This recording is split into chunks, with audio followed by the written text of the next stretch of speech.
Good morning. Eventually, we have made it. Well, I say we. I was here for ages, giving you some shtick in the old chat there, Smarty. I had to keep them entertained, and you are now the new tech mess up. So yeah, how are you holding up, man? I don't ever have these sort of issues, and I'm always very punctual, and I'm always here on time, and that's not got the day to a great start. I'm not feeling my freshest, if I'm totally honest with you. Feeling Any about as particular fresh reason? as no, not at all. I did not have copious amounts of alcohol yesterday. Oh, right, okay. I wasn't out with your good self and many others till whatever godly time we were out till last night. Stupid o'clock, yes. really, wasn't it? Yeah, good day Yeah. to be had though. It was, yeah, to be fair. Like, it was a good old laugh. 2 birthday celebrations and getting mad drunk. But we'll start with this one and see how we get on. Hi, this is Don Matteo, and you are listening to the Ought to Know Better podcast. Let's do this. Leeds are shit. We're recording, you know. Oh, shit. We had a good start. I don't think we've got the personnel. You can fucking laugh all you want, you absolute bellend. I think about things, that's why you lot are idiots. A melted version of a dick that's been shrink wrapped. The absolute elite shithousery of this.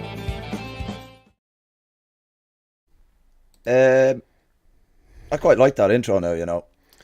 I'm not sure about the whole dick that's been shrink wrapped. I don't remember ever saying that. Well, it's on video, man. You've definitely said it. Like, it's not like it's AI definitely on that. there. It is definitely on there. The internet doesn't lie. Yeah, interesting. Yeah. So yeah, how are you? You're hanging a little bit today. I feel like my eyeballs are 2 piss holes in the snow. So it's a good start to the morning. I don't think turning up to Ellen Road with a bottle of Buckfast and a can of Tennant's really was a great start here I've ever had. Mm-hmm. Whilst talking to Michael of the Square Ball, by all accounts. Oh, did you have a chat with him? Did you? Yeah. I walked down Lowfields Tunnel. Oh, They were ended. I didn't even realise they were there, to be fair. And I turned round and went, "Ooh, bottle of Bucky." he turned round and said, "A bottle of Bucky." Chance. Yeah, he went, "No chance." All right. I think he might have done the bottle of Bucky with Phil Hay a couple of times, and it maybe has turned him off a little bit. Like, we've got our Scottish friend Gaz to thank for that. Yeah. But yeah, it was interesting. It was a good game as well. Actually, was a very good game. Wasn't it? We'll get into that, shall we? Yeah, I think we should. We haven't determined whether this is going to be a long or short pod, so we'll just go with it and see what happens, Smarty. I feel like I've swallowed a cactus. Do you? Honestly, I don't know what the friggin' hell I ate last night. Just before we get going, I left yous lot, and I went wandering around listening to some nice ska reggae for a while, looking for something to eat. Thought I'd bought something in Wendy's, went up with a receipt, and apparently I'd just found it on the fucking countertop. Wasn't even my food. So I left with a Primark receipt or something. Yeah, so I left and went and got some chicken. But yeah, the game anyway. Were you surprised with the starting lineup at all? We kind of discussed that Fark doesn't like changing very much, and I think he was justified yesterday. What do you think yourself? No, we're quite happy with the lineup. It's a shame really that we're still missing Solomon, because I really do like him, and I think a game like this would have seen the very, very best of him. That said, I thought Nonto was excellent. I thought, in fact, to be fair, I can't really fault any. Well, obviously it's 3-0, so you'd struggle to fault anyone's performances, but I think they all played very, very well. I was very impressed with Tanaka. I had a couple of conversations before the game actually about Tanaka, because we'd only really seen him in 5-minute bursts and other short appearances.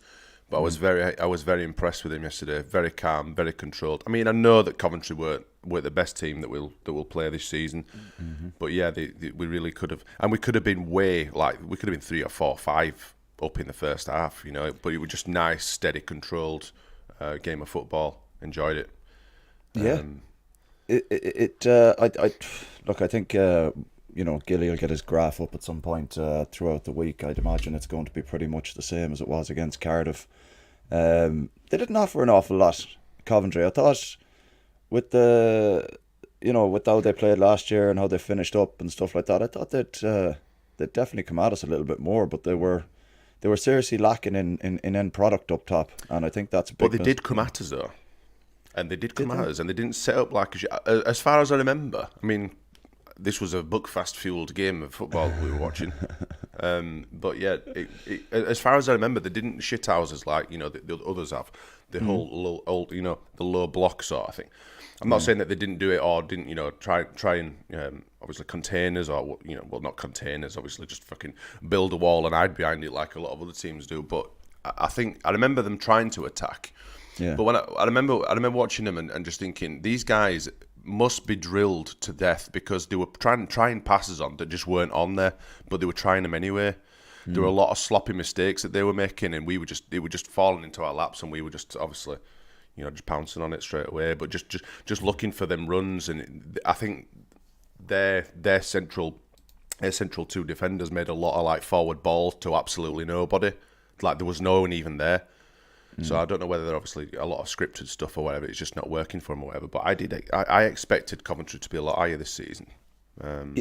Yeah, they haven't started great now, but by all accounts, they kind of started the same last year and got on a bit of a roll at one point. They were kind of toying with the playoffs. But I thought, they've lost that O'Hare to Sheffield United, and they've lost that American lad to Hull City, and you could see that they haven't figured out a way of playing without either of those players, I think. And like you were saying, it was very kind of structured and this is what you need to do. But I don't think they troubled us at all. There was that final shot that Messi had to tip over the bar. Yeah, that was a good effort, that. It was a very good effort. He was one of their subs, wasn't he? He was one of their subs that came on. And I thought he was the only one that really ever looked like doing anything. And that were from, 20, 30 yards out, that? Well, not 30, but probably 10... Yeah, but about 25 yards. 25 yards out it was. Fair old crack and all. Could have really caught Meslier out by that, actually, because it were going at some freaking speed as well. Yeah, and I thought, considering Meslier didn't have a lot to do yesterday, he was very much alert to that kind of snapshot yesterday. And can't say he played badly, and you can't say he played well, because he didn't have anything to do, really. I think he made, 2 saves the whole game and caught the ball once. Flapped it once, and he punched it when he should have caught it. Ideally, it was chest height, and you're kind of going, just take that in there now. He was tracking back to his back post as well, wasn't he? It was like a nice swooping sort of bending cross, and he was back in. There were nothing but Leeds players around him. To punch it out. What are you frigging doing? But apart from that, I mean, that's probably the only thing I can really scrutinise any player for. Is that? I mean, it's nothing really, is it? When we won 3-0 and we're scrutinising anything, it's a punching goalkeeper, but. He still don't fill me with massive confidence, Meslier. And I was speaking to a guy yesterday about it, actually on the train into Leeds yesterday, and he was saying the same. One-on-one. I think we were actually talking about the Bogle issue with when we went 1-0 down to Burnley, about him not covering properly or not, effectively just not making the right decision and blindsiding Meslier. And I said I would have preferred Meslier to go one-on-one with, I can't remember whoever scored for Burnley, because in a one-on-one situation he's excellent. Shot stopping, he's average, but one-on-one with players, he's brilliant. He really is good. Fantastic. And I back him all day. Yeah. So, but obviously, Coventry didn't get anywhere near us, did they? So. No, they weren't in any great shapes yesterday, to be fair. I think the first goal we got, it was very nice interlinking play. It was kind of it was very quick passing as opposed to what we're used to seeing at the moment. Yeah. And I think Nanto finished it absolutely fantastic. Yeah, that's I wasn't a expecting great that. finish. That really took me by surprise as well. Because normally they don't finish shots like that, Leeds. And it was coming across his body as well. So it's one of those ones. It, didn't Yeah, he could either let it come across his body and put it low into the left-hand corner as he was looking at it, or he could have done what he did. And I thought doing what he did was probably the harder option, but he finished it absolutely fantastic. I thought Aaronson yesterday. I don't know if Gilly's going to like this particularly. He will not. No, I thought Aaronson had probably his best game yesterday. Yesterday he didn't seem as wasteful with his passes. No.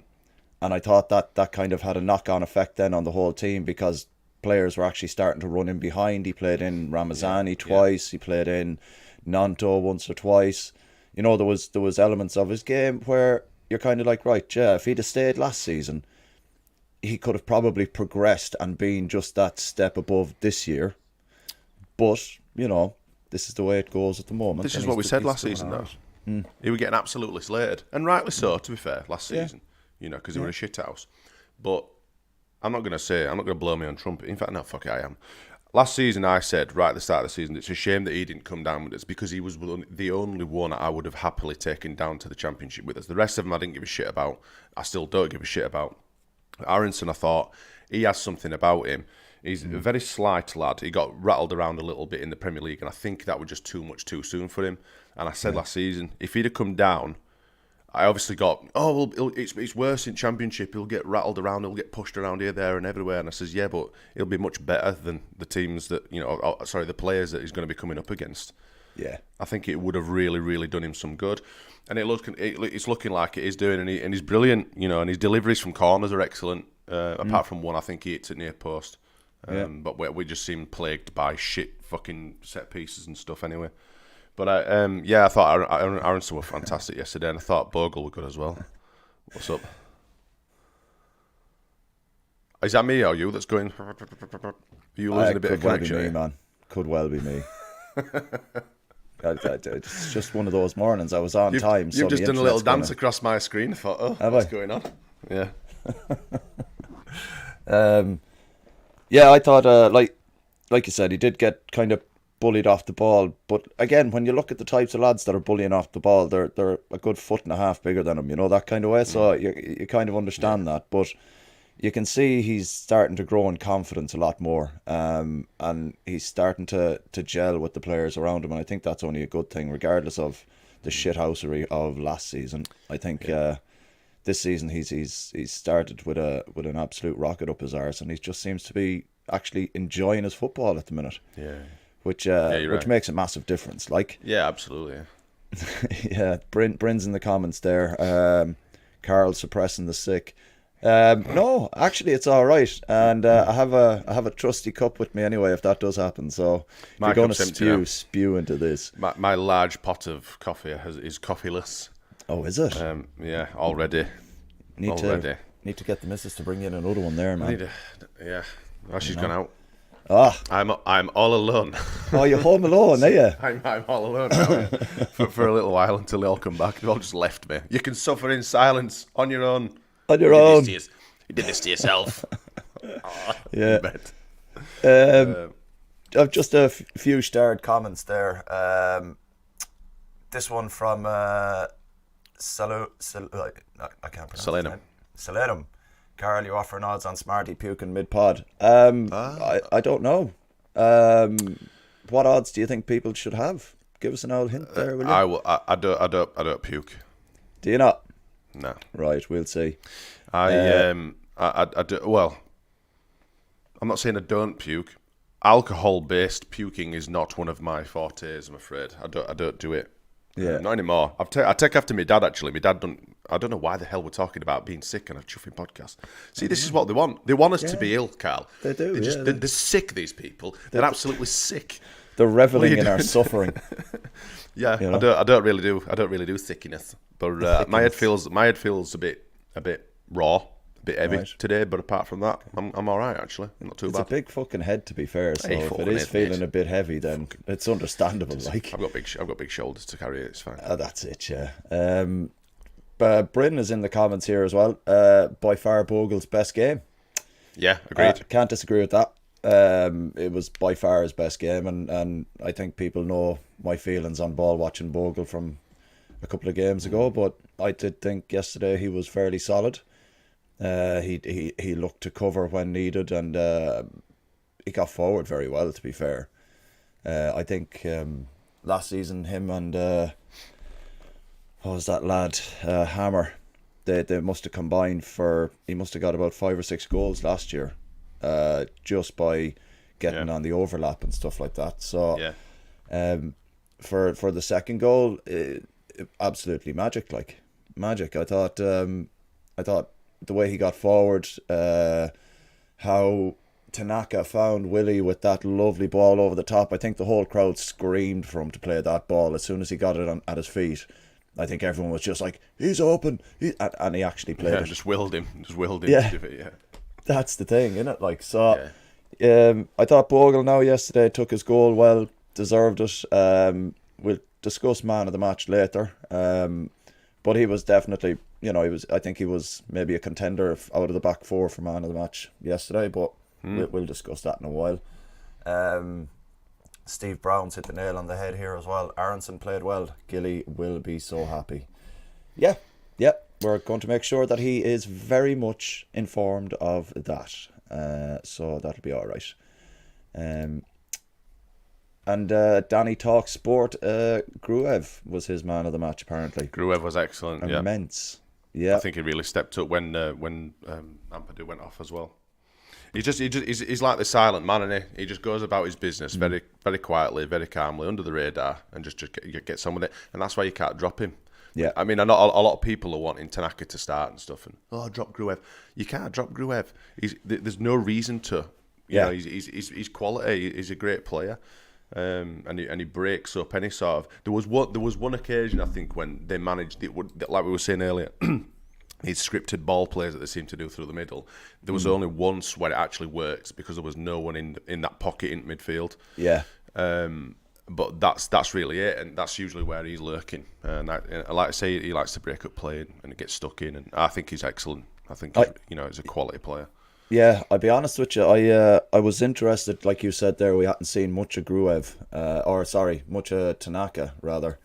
And it was interesting to see how him and Gruev would have kind of settled in alongside each other in that midfield role. And I'll be honest with you, it was like a breeze for them, I think. I think even if Ampadu may be out for Tuesday at the risk of not making whatever injury he has worse, I think absolutely Tanaka starts in there with Gruev on Tuesday if Amps isn't available. But I mean, I probably would do anyway. If like I say, if he's gone off injured, then he's probably going to be a little bit sore, shall we say?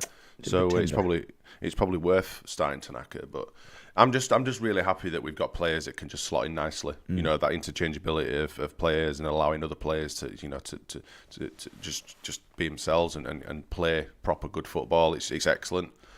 I mean, sometimes. I mean, obviously, we're missing Solomon, which is that's a real shame because he's absolutely class. But we knew this when he joined. That he were going to be missing some games and stuff because he's just so injury prone. But yeah, I'm just really, really happy with the squad. And given that 4 weeks ago, people were saying, "Oh my God, what the squad's shit. We're nothing like last season." Blah blah blah. Sack fark, this that, and the other. Just look what a few weeks, mate. And we've been saying it. People just need to just give them a little bit of time because you can see that the players are gelling more. You can see that they're better as a squad. Every single game they're improving. And I think it's. I don't want to say it. Well, yeah, exactly. I don't want to say it, but I'm pretty confident on promotion this year. It's early to say, but if we're not in and around abouts, then fucking it's another failure, isn't it? But I believe that we have got I think we've got the sauce this year. I think we've got enough. I think we're going about games with more confidence this season, and we're putting them to bed, and we've got more control over them this season. To say, I mean, really, 3-0, and it just looked like it was just a steady game, wasn't it? Yeah. I mean, like we always gonna say this. I'm gonna go back to we should have like a little Bielsa bell. It would just carnage, wasn't it? It would just full blown, full on carnage, and it'd be 3-0. It'd be absolute. It would just a nice, just controlled, relaxed for us, obviously not for the Coventry fans. Who were pretty good, to be fair. I might say, slightly digress here. They were a lady that has just retired from. I think she's in the hospitality and stuff as well. And she went round. I don't know if you were there. Are you going to concourse? I went in concourse at half time. I stayed in stands. But this woman came out and did a little bit of a lap in front at South Stand and stuff, and all fans were going. She didn't have a clue what she were. She didn't have a clue what she were doing really. Lad would have to go. You've got to do it like this. And then she walked past Cov fans. I was expecting them to give her some shit actually, but they didn't. They joined in with it and give it all the old good on them. So I thought that was pretty good. To be fair, fair play to them. So They're a good bunch out at Coventry fans. Like, Yeah, they travel well. Like, they came in good numbers last year. But I think they went a bit OTT with the flair for a 1-1 draw last year. So I think they kind of learned their lesson this year and didn't get too ahead of themselves. It's a big game for them. I mean, they've been in doldrums for frigging years. You know, you look at that club and it's one of the founding members of the Premier League, were at Coventry as well. So they've had a real fall from grace and they've been through some right shit as that club.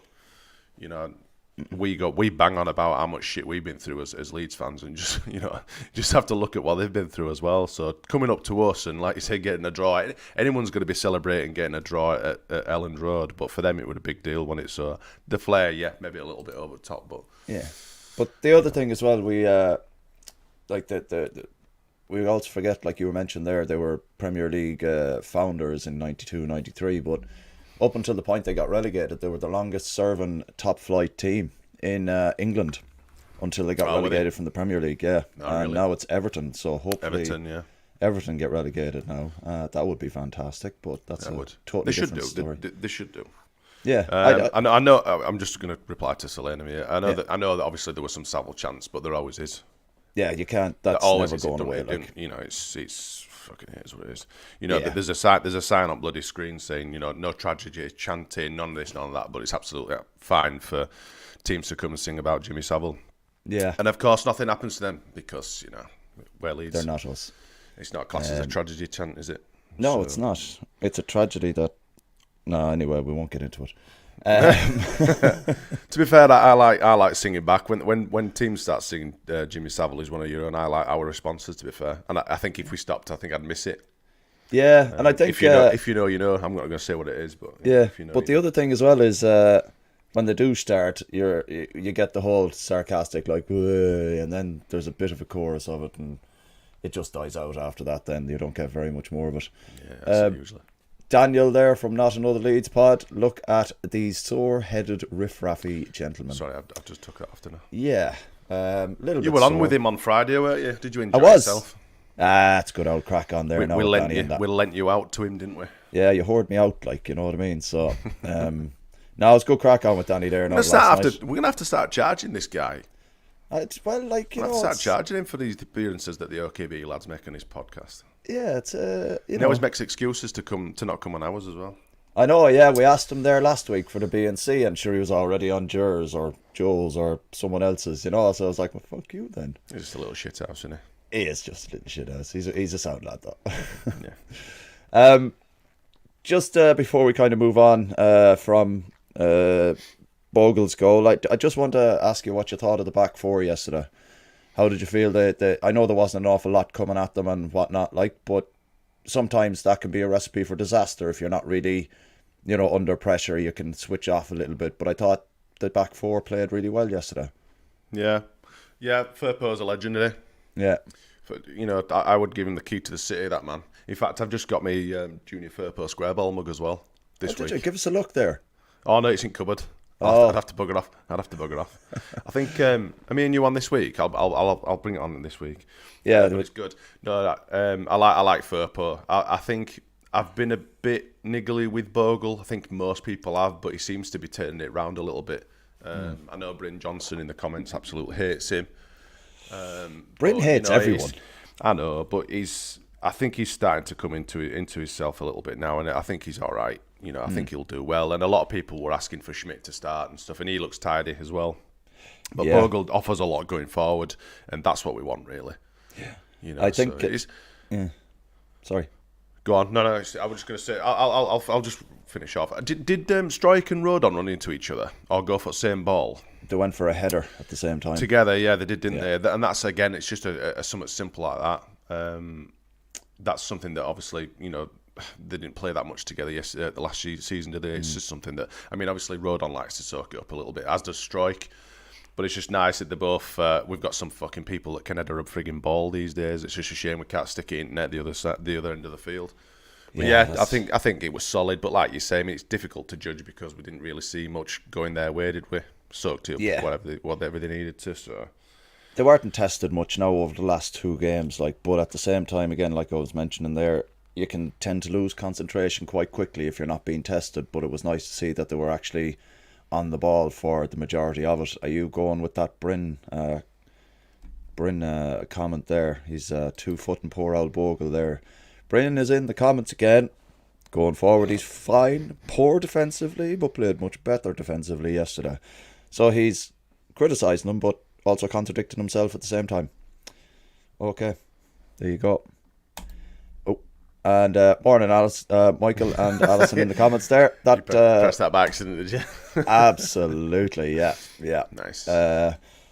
So just we'll go into the midfield area now. Have a wee chat.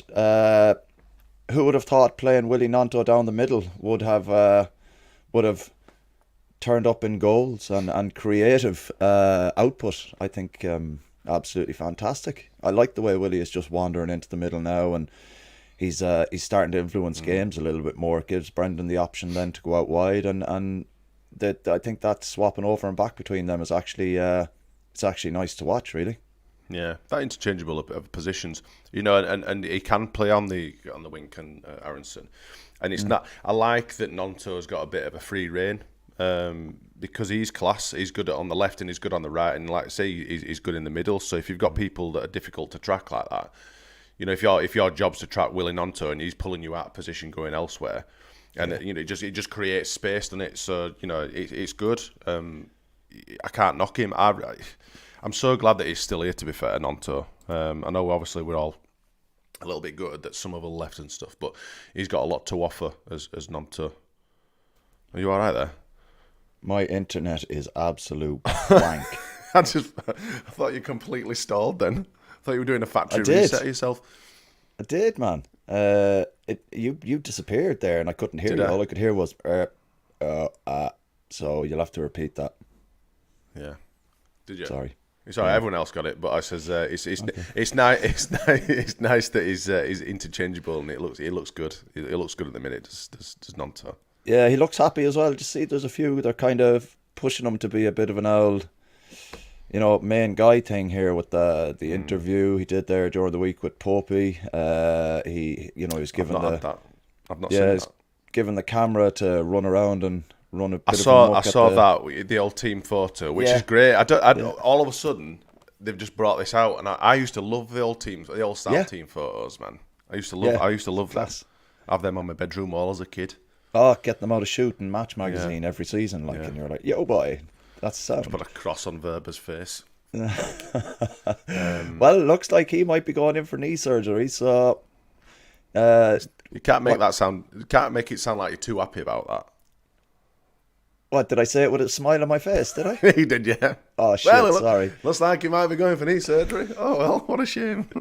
Well, it might give Piroe an opportunity now, because Farke was actually mentioning him in the press conference, saying that, his chance might be coming soon. So, depending on how, because Pascal was a bit of a doubt for yesterday as well, going off a few comments from Farke in the press conference on Thursday. So, he's starting to big him up a bit, and he said he trusts him quite highly, so not a bad thing, I think, We've got a comment from Michael. Got seen Farke was on the sideline crossing his fingers to indicate an instruction for Gnonto to keep swapping sides.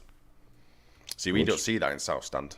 I didn't see a right lot, if I'm honest, yesterday, but we certainly don't see stuff like that, if I'm honest. The beer goggles were impairing your vision yesterday, were they? I think I spent more time talking to my pals than I did actually watching game, if I'm being really honest. But yeah, I did see your big head there not too long into the game. All right, yeah, and you were stood there like that, very very rigid, rigid. Oh, you are, yeah. It's like you're trying to stay awake or something. But silently impressed. Silently impressed. Is that what you're calling it? I don't know. I don't know. So I think I just want to move on to Aaronson before we get on to the final goal and Piroe's impact off the bench. Just a little bit about Aaronson. Do you think the mood is changing around Aaronson? Obviously he got booed at the start of the season, this and that. Do you think a lot of people's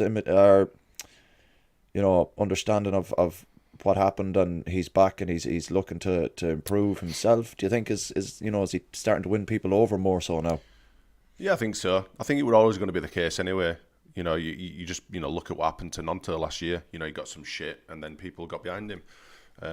You know, and I was speaking. I remember our first game at home when he came on, and he got a bit of a booing and stuff like that. And people said, "Oh, you should get behind him." And I was like, no, he needs to. I didn't boo him. I was gonna do. I was just moistening my lips, ready for a big fucking boo, but I didn't actually. I went against it. Whoa.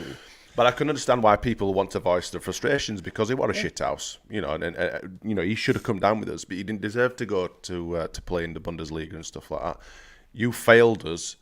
Obviously the season before, but you failed us, so you fucking work and graft your ass off to get back to where we were when you joined us, and that was my opinion.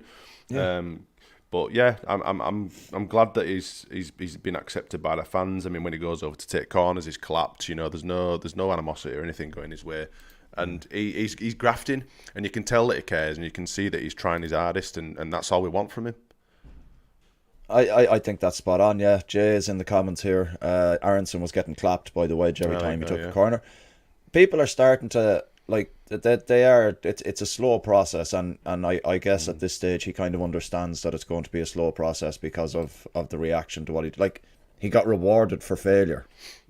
You know what I mean? Exactly, yeah. And that's the thing that didn't sit well with a lot of people, yeah.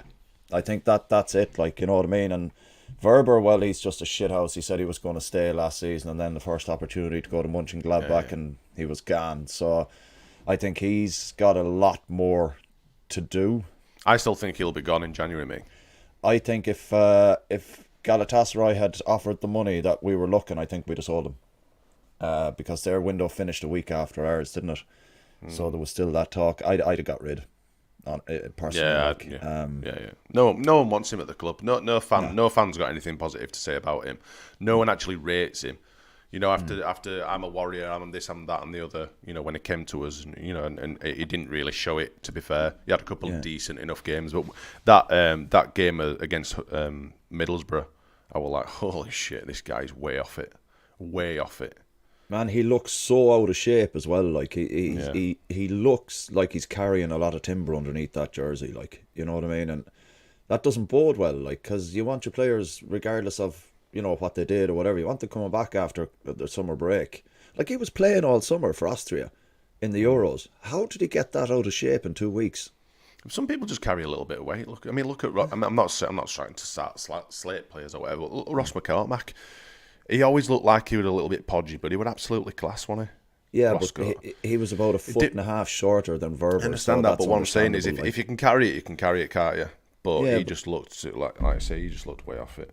Yeah, he's got a lot of work to do if to A, get back in the team, I think, and B, I don't know if the fans will forgive him, to be perfectly honest. I don't think he's going to need to play at centre back and get 10 goals before the end of the season. I think vital goals before anyone will forgive him. With them sort of situations like Aaronson, he's doing well. You know, he's looking sharp and he's fighting for everything. You know, and he's doing well. If a player comes in and stinks the place out, especially after being a shithouse, your time's going to be limited, isn't it? It's a matter of time before you get. You're never going to win the fans over with that, are you? No. I mean, I know we've said that, you know, if you graft and you put your shift in or whatever, you'll be accepted back by the fans or whatever. But if you're a shithouse and then you come back and stink the place out, it's not going to end well. It's not going to end well. Yeah, Johnny Brown's in the comments there saying McKinney couldn't carry it either. He could certainly carry a bag of chips from McDonald's. He didn't give a shit though. You could see that in his attitude. He just didn't care.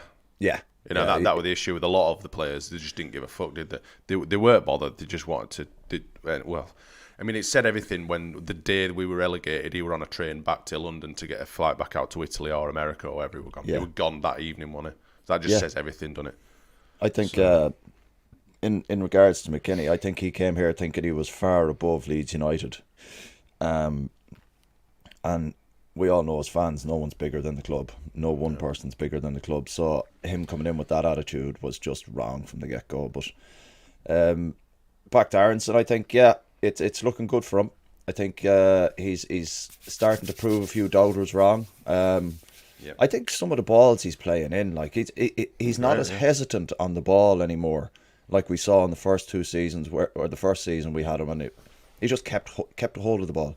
There was no need for it at all.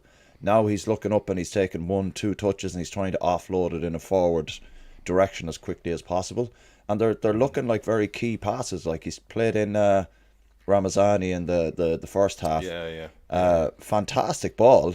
It just like Ramazani made that run between the centre backs, and it was played into him, and it was a bit heavy, but he'd only taken 2 or 3 touches prior to that, and he just saw the run and he was away. And I'm really liking that, because one of my frustrations with him when we first had him was that, like I said, he held on to the ball far too long. Looked for a key pass, but by the time he played the key pass, the run had already been done, and it was intercepted. And now you're not seeing that. Once he sees the run, he's playing the ball. He's got players, like you say, he's got decent players in front of him. When in the Premier League, you had Patrick Bamford. Yeah. And you look at how Matteo Joseph. We haven't even spoke about Matteo Joseph or Piroe from yesterday. Matteo Joseph again, just doing God's work, innit? He's making them runs, and he's looking busy. I think he held up the ball quite well for Bogle's goal. Was it Bogle's goal? I think it was. No, was it Bogle's goal? I think. It was Piroe's. It was Piroe's goal. Yeah, he held it up in midfield, didn't he? He's just absolutely quality. He's class. I mean, I know he's not bagging at the minute, but he's contributing well. Whereas Patrick Bamford just does not do that, Yeah, so I did mention last year, like between himself and Piroe, that it was. I think when Bamford was playing last year after Christmas, when he went on that bit of a run of actually playing quite well and not being injured, he was doing the selfless running, and he was doing what we know Bamford can do. And I think of the two, between Piroe and Joseph seemed to be the only one that took on board what Bamford was doing and what he needed to do to get in the side. Now, Piroe, I've only seen him do that once, and that was in the semi-final against Norwich last year. And he in that game, wasn't he? He was totally different player, but he's not fit. I don't think he's fit enough or mobile enough to do what Joseph does. No. And I think Danny made a good point on their pod there on Friday, where it's like we bring Piroe on when Joseph's run the defence ragged, and they're just not able for it, and he's finding the little pockets of space then afterwards, and he can finish. This is the thing. He's a tidy finisher, isn't he? You back him all day. He's best finisher at club. He's best finisher in the league, I think. And that's the problem. What you've got with Bamford is you'll always choose Matteo Joseph over Bamford, because give him a chance and he will probably score. Whereas Bamford, 9 times out of 10, he'll shank it, he'll miss hit it, he'll completely just fucking fuck it up. Yeah. I've no confidence in Patrick Bamford. As much as I like the guy, he's a lovely guy, but this football is brutal. I'm not here to like people. Yeah. I want to see my frigging strikers scoring goals. And he just does not do that. And he's just a passenger for me. He's Patrick Bamford now. But that's the thing. And everyone was crying out to buy a new striker, but we had 2 strikers more than capable of stepping in for Bamford. Yeah. And it's starting to pay dividends, I think, because Joseph, even though, like you said there, he's not scoring the goals that he probably should, but he's 100% doing the work that he needs to do. Oh, yeah. And that's involving other people scoring. So his work isn't going unnoticed. It's like someone was saying there in the comments. Let me have a look. Quite a few starred messages there as well. You need to get through. Yeah, we do. Yeah, we'll do that now in a second. There was a comment there. I think it was from Kevin. Oh yeah, there it is. So it's basically Kenny Campbell's going, I think Joseph will start banging them in. Pat will play and contribute at some point, though. Always responds after being written off. Yeah, he does. Yeah, it's a very good point. Yeah, no, you're right. Don't get me wrong, we're not sitting here slagging Bamford, but Joseph is a newer version, a younger version, a fitter version. I was, to be fair. Well, that goes without saying, you Bamford hating bastard. Yeah. But it's one of those where you're looking at it and you're like, right, okay, he's Joseph has taken on board what Bamford does, and he's implementing it.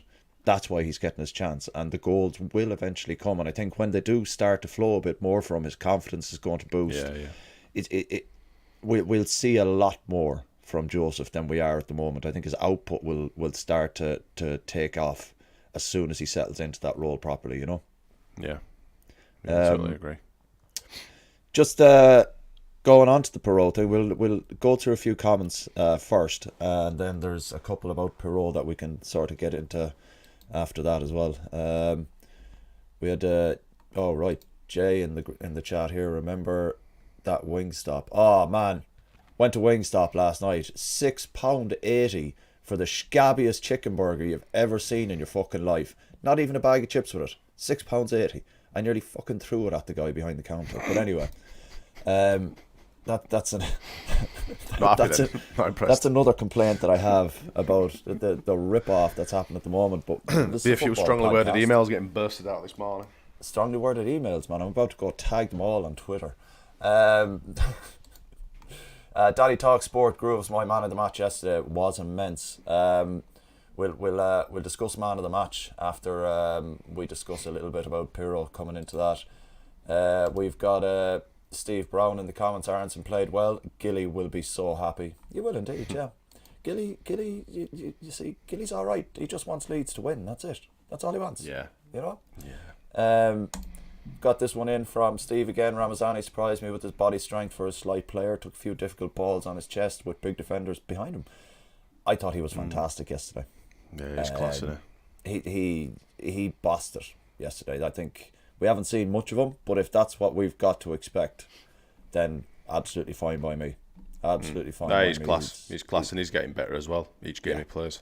He's in the same bracket now as Joseph, where he just needs to settle in and start doing his thing on a regular basis. You know, we did miss Solomon yesterday, but not to the extent that. Like you said, when you've got players like Aaronson, Nonto, and Ramazani playing so well, you know, we can afford to not have Solomon there. I mean, it's ideally you'd like Solomon in the starting lineup because he's just absolutely class, and on his day he's probably the best, by far, best player in the league. But yeah. He's a cheat code in this league, isn't he, really? We've got Nick G in the comments. It was good to meet Smarty yesterday before the game. Showing about the Bookfast was quality. I'm not sure Smarty head today. My internet is absolute garbage. Yeah, Vodafone, if you're watching, sort it out, will you? You might want to read that absolutely comment capped again. it there, like. It was good to meet Smarty yesterday before the game. Chugging a bottle of Bookfast was quality. Yeah, I did meet Nick outside, like literally just at the end of the tunnel. He'd just been speaking to the square ball guys, and he turned around and went, "You're smart, yeah." I went, "Yep."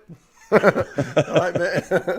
How's it going? I don't normally hang around here. I don't loiter around here. You know, not loitering in Lowfields Tunnel, drinking a bottle of Bookfast. Just come by. Then we've got Andy Alo in the comments there. The range of passing from Tanaka was impressive. Yes. I'll be honest with you, it's kind of something we've missed a little bit from our centre midfielders. Gruev was starting to do it a little bit yesterday as well. I thought it was it's a nice change from trying to build it up slowly. A nice little spreader pass though, doesn't he? We don't seem to see him as much. We don't seem to see him doing them as much.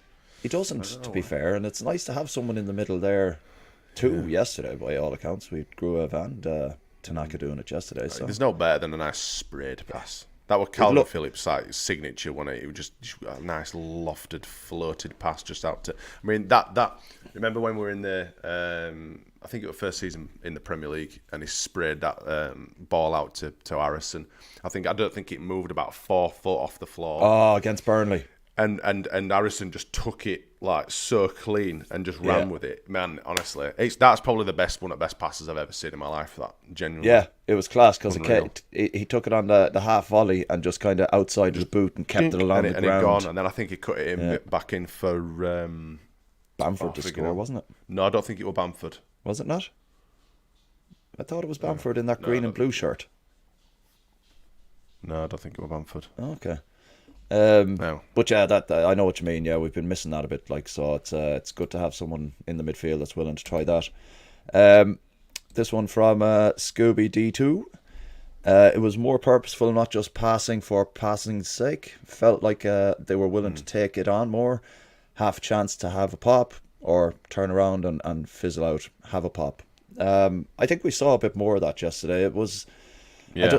I didn't hear as many groans for the backward passing yesterday as I have in previous games, and it's kind of down to the fact that when Aaronson's getting on the ball, he's far more inclined to move forward with it if he has an open space in front of him. So it's coming along nicely. We're finding the nice equal balance between keep possession, play it back, rebuild, and when you have it in a pocket of space, drive on. I think we're finding that nice balance at the moment. But like I said on Danny's pod there on Friday as well, it's like we were very reliant on Rutter and Somerville last year, and it was quite predictable. Whereas now we've got a team full of players that we need to start moving the ball around better, because we can't just give it to one player and expect him to do it, because we don't have that player now.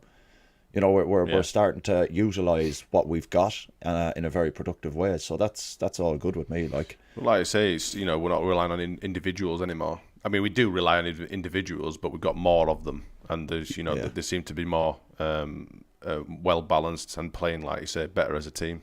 So yeah, I think that's it was Rodrigo.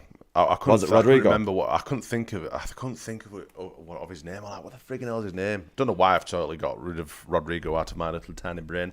I am struggling this morning. I do apologise, but yeah, Rodrigo finished that playoff against Burnley. Nice one. Right, let's see here. We've got this one from Selenum. Just me, or was Rodon struggling at the end? Groin. Did you notice something? I didn't notice that. No, I didn't. I didn't think it was. No, I didn't see it or anything like that. To be fair, but again, nothing's been reported either, has it? No, I don't think. He's hard as fuck anyway. He'd probably play through it regardless, Probably. And finally on the kind of backline area, Pascal good yesterday. Him and Rodon helping us back with protection from Gruev and Ampadu. Again, that's the 5th clean sheet this season, is it? Yeah. In the league. 5 clean sheets, mate. Not bad going. I think we've come up against probably the most or the least shots on our goal for clean sheets as well. So look, it's like we said earlier, it's a slow process, but it's starting to look like it's coming together in a good way, It's nice, isn't it? Oh, it makes a nice change, you know what I mean? And we're sitting here and we're chatting about how we've done well and we've won, and then we've got Andy in the comments going, speaking of corners, will we ever score from one again? I think it's been like when TV was in black and white was the last time we scored from a corner. So that's I think Pascal will ping with him, won't he? I want Rodon to score. Because he's been so close, and I mean, I don't know what the hell's going on with his head at the minute, but I look at him and just think, it's constantly going like that, and you're like, what's on top? Why? What are you doing? It's not a good look, man. Well, his head's like that. He looks like Ace Ventura. Yeah. He's like, what the fuck? But I'd love Rodon to bag a goal. That'd be absolutely class. But Strike's got an eye for an header, hasn't he? So it's only a matter of time now. Strike's back in the fold that he'll be bagging from a corner, I'm sure. He's come close in a few games already this season. It's just a case of finding his range, I think. I think he's probably our biggest threat from corners now anyway. But I was looking at our players when we were, shooting into the south stand in the first half, and you look at Ampadu, Rodon and Strike, and there's not much else in there threatening for headers. It's like... Well, Ramazani's not going to be getting up there, is he? He's only about 3 foot tall. That's it, exactly it. We should see it again at some point, hopefully. So this comment will kind of bring us on to Piroe towards the last part of the pod. It's from Bryn. Piroe said, Bryn said, hasn't the legs to do it. Utilising Piroe as super sub in last 20 minutes every game works. I think that's probably how we need to start using Piroe at the moment. I don't disagree with Bryn, but I also think he's a threat regardless. But I think the last 20 minutes of games he's coming on, and the defense is absolutely knackered that he's going up against, and it's all in our favour or whatever. But it's a shame that he hasn't got, like Bryn said, he hasn't got the legs to do what Joseph is doing. And he's not a number 10, so now that Aaronson and Willie are swapping around in there the whole time, the only place for him is up top. He's a good option front bench, though, isn't it? You look at that bench and think, and obviously we've got to have Mano Solomon and Daniel James as well. Let's not forget that he's got to come back from injury as well. And I mean, I'm taking a guess, but when Solomon's fit, I would assume that Ramazani will probably drop to the bench again. But if you've got Ramazani, Daniel James, and Piroe in the form that Piroe's in as well. He's tucking him away, and that's a frightening prospect. And it's a shame we didn't have that for Burnley. And we won't go into that too much because obviously we were quite critical of his substitutions and stuff. I mean, he did bring Piroe into the game, but at the wrong time. Yeah, he just completely killed our momentum. But I think there's a time and place to bring Piroe by all accounts. Yeah, we were kind of getting into the game and we'd taken it by the scruff of the neck, and then we lost all the momentum against Burnley once we brought Piroe on at the wrong time. And look, in that central role, he just slows it down too much for me. When he's out in space or whatever, when he's out in leading the line or whatever, he seems to do better, especially when we play teams that are will try and play us. But in them sort of situations where you're facing a low block or a very, very defensive line, he's no good. He's no good. Yeah. So it was the wrong player to bring on at that time. But hey, it's a shame that happened against Burnley because it kind of tarnished the good work he'd done prior to that when he'd come on in the games previous as well. So look, I think there's definitely a quality player in Piroe. It's just trying to navigate how best to use him, I think. And I think Farke is he's come to the conclusion, look, this is how we're going to use you for now. I don't think Piroe would mind too much either, because if he's in the goals and he's scoring, he's like, I know what I need to do to get in the team, but at the same time, I can't do the running. So he's stuck between a rock and a hard place as Piroe. And I think the talent he has, the finishing ability it's frightening how good he is, like when he gets the chance. Absolute class. There's a reason why we're top scorer in Championship for a couple of years before we signed him. Right, fuck it. What was it? 42 goals in 2 seasons or something like that at Swansea. You don't score that being a terrible striker. You know what I mean? So yeah, look, it's good that we have competition up front for striker at the minute. I think it's given Piroe that bit of a kick in the arse to actually do what he needs to do when he gets on the pitch, and that can only bode well and positive for us. So that's absolutely brilliant. Right, have you anything else there now apart from man of the match? I want to see what the general consensus is in the chat. Who would be your man of the match? It's a difficult one, is that? Yeah, it's difficult. I think I'll probably be between Gruev and Aaronson for me personally. I think I'm going to give it to Aaronson. I thought he played very, very well yesterday. It was instrumental in a lot of our attacking going forward. So yeah, and it deserves it as well. The little shithouse. I think so. Yeah, and it'd piss off the likes of Gilly as well. So it's all a bit of fun at the end of the day, isn't it? A lot of people saying Nonto in the comments. Yeah. I would have said either Nonto or Aaronson for me. Yeah. Danny Talk Sports saying Gruev there. I can't say a bad word about selecting Gruev as man of the match. And I think Enar is being a little greedy here, going Gruev, Nonto and Aaronson. We can only have one.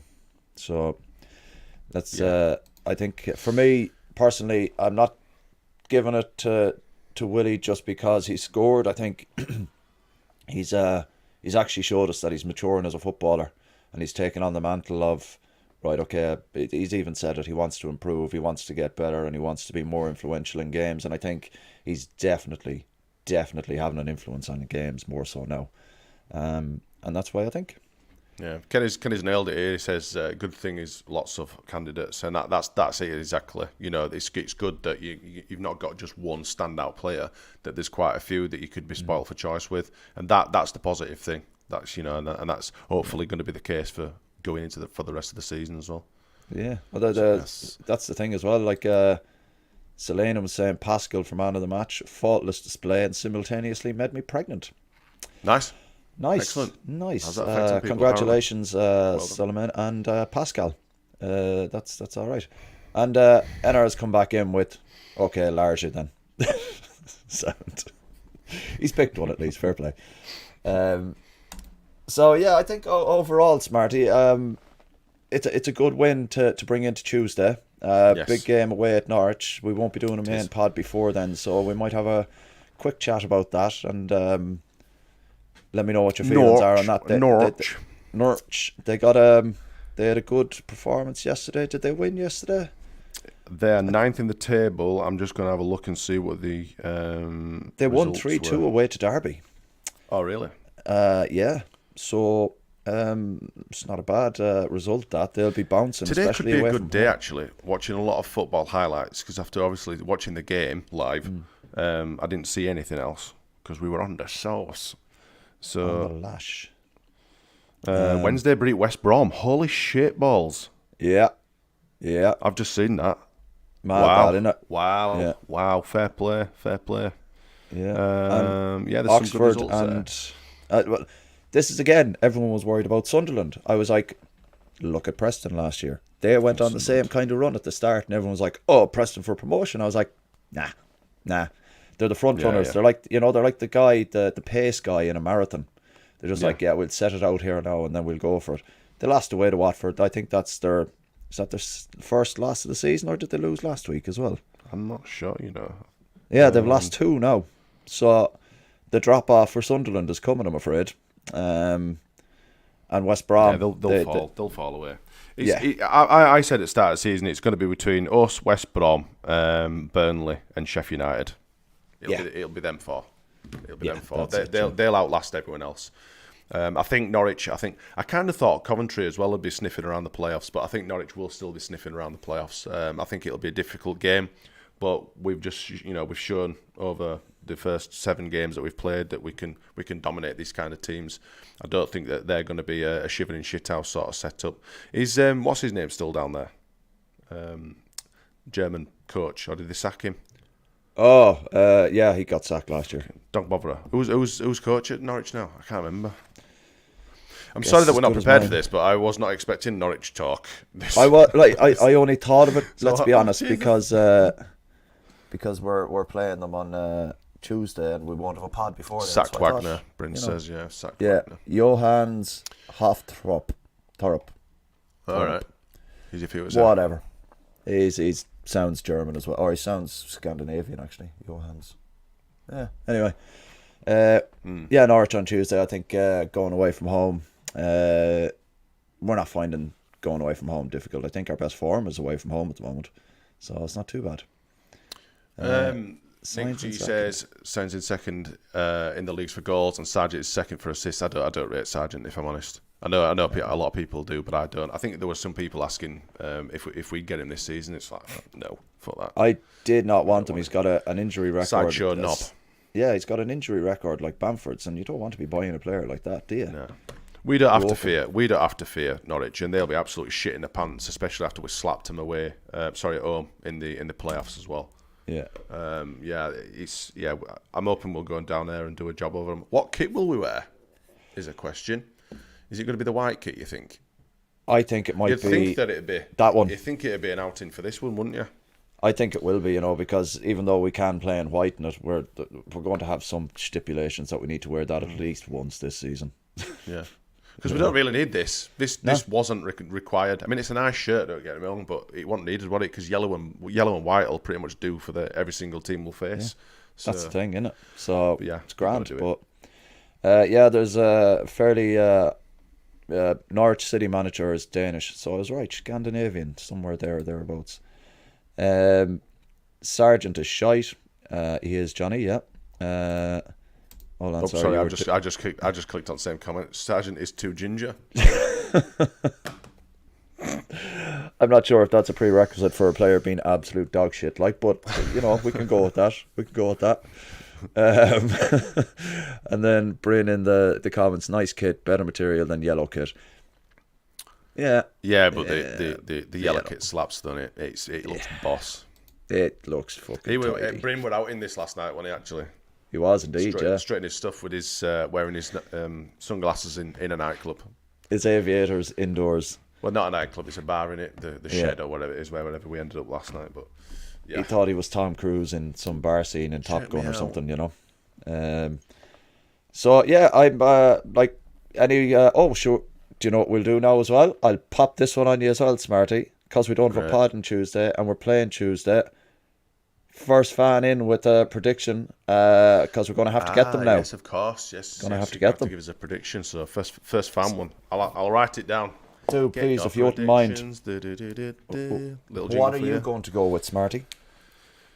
I'm gonna go 2-0 again. 2-0 Leeds. Right. I don't think they'll score. Yeah. Smarty with a 2-0. Right. Danny Talks Leeds. First fan. No, we can't have Danny Talks Sport. He were he was last there week. last week, wasn't he? Andy all Leeds that way. 3-1 Leeds for the fans. Right. I'm Oh, Michael Gott. What's got you being all negative, Michael? Why 1-1? I don't think we'll concede. I don't think so either. We've got the best defensive record in the league so far, I think. There's a lot of ones. I don't think we'll concede down there. 2-0, 2-1, 1-1. What are you going? I'm going to go 3-1. 3-0, sorry. 3-0. 3-0. Okay. Here's me talking about not conceding and then going. I was just literally about to say, what are you on about? 3-1. 3-1, we're going to. All right, okay, mate. Oh, head's about to fall off. Johnny Brown in the comments there is going 1-0 for the old league table. So take 1-0. Johnny's there as well. Is Jay still in the comments there? Can we get an old comment from Jay there? Oh, there he is. 2-1. Jay. And his bright yellow Kaguli fucking Leeds anorak that stopped him getting in absolutely everywhere last night. Shithead. Everywhere. Sorry, mate, you can't wear that in here. Yeah. Like the brightest yellow it was brighter than this jacket that you could think imaginable, and he's trying to walk into frigging into bars and shit. They're like, no, mate, come on. Was that yellow? What are you doing? That yellow. And it was brighter than that, mate. Fuck. Well, that's a bit faded now, to be fair. But yeah, brighter than that. What do you mean I can't get in? There's people in there with tops on, and I was like, shut the fuck up, you'll get them. Yeah, but I said Jay's trying to get everyone else fucking kicked out as well. Top mate. What a guy. Top guy. Thanks, Jay. Yeah, man. So we've got predictions. Spoke a bit about Norwich. Happy with yesterday. Yes. Anything else, Smart? I have absolutely nothing to add. I don't think I'm worth adding anything else, if I'm totally honest. I think I'm done for this morning. Game over. I'm just having a look to see who's actually on the main pod. Oh, friggin' hell! It's not us, is it? Actually no. Oh, it's Jig. It's you, Gilly, and Jay. Who's hosting? Jay. Oh yeah. Bullet dodged. Nice. Sweet. And on that note, thanks for joining me, Smarty. Thanks everyone else in the comments, and thank you, Karl, as well.